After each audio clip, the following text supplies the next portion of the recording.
जमीन के मुआवजे में वृद्धि किए जाने के बाद भी किसान बड़े मुआवजे से संतुष्ट नहीं, जिसके बाद किसानों ने धरना जारी रखा हुआ है और बार बार एक्शन मोड का हवाला देते हुए रेलवे को जाम किए जाने की चेतावनी दे रहे हैं। सोमवार को दोपहर बाद लाजपतगढ़ में किसानों को संबोधित करते हुए किसान नेता रमेश दलाल ने सरकार और प्रशासन से मुआवजा संशोधित किया गया है। उसके हिसाब से मार्केट दर केवल 2 लाख रुपए ही बढ़ा है और वैसे प्रति एकड़ 10 से 11 लाख रुपए ही बढ़ाया गया है, जो कि नाम मात्र है और वह किसानों के मुंह पर तमाचा है। दलाल ने कहा कि संशोधित मुआवजे के हिसाब से किसानों को मार्केट रेट नहीं मिला है। प्रशासन जमीन अधिग्रहण मामले में जमीनों के रेट में संशोधित नहीं होने की बात कर रही है, जो कि किसानों के आंदोलन को देखते हुए प्रशासन द्वारा अधिकृत है। जमीन के रेट संशोधित किया गया है, लेकिन अब वे चुप नहीं बैठेंगे और पूरे प्रदेश के किसानों को एक मंच पर लाने का काम किया जाएगा, ताकि सरकार से किसान के हक की लड़ाई लड़ी जा सके। जल्द ही इसके लिए एक महापंचायत बुलाई जाएगी और इससे भी बड़ा फैसला लेने का काम किया जाएगा, क्योंकि चरखी दादरी में भी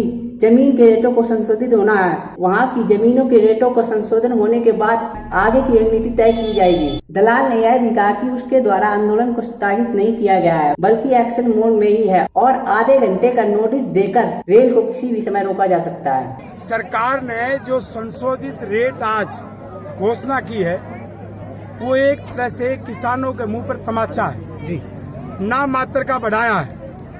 उन्होंने ये तो मान लिया, जो आज तक कहते थे कि कानून में बढ़ नहीं सकता, बढ़ा दिया, मान लिया, लेकिन नाम मात्र का है।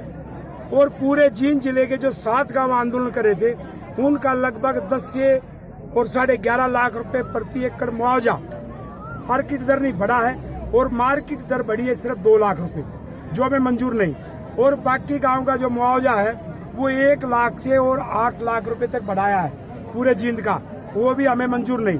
इसलिए आप पूरे हरियाणा को बुला के और पूरे हरियाणा के इशू पे पूरे हरियाणा का किसान इसको स्वाभिमान की लड़ाई बना करके लड़ेगा और बहुत जल्दी आपको बता दी जाएगी।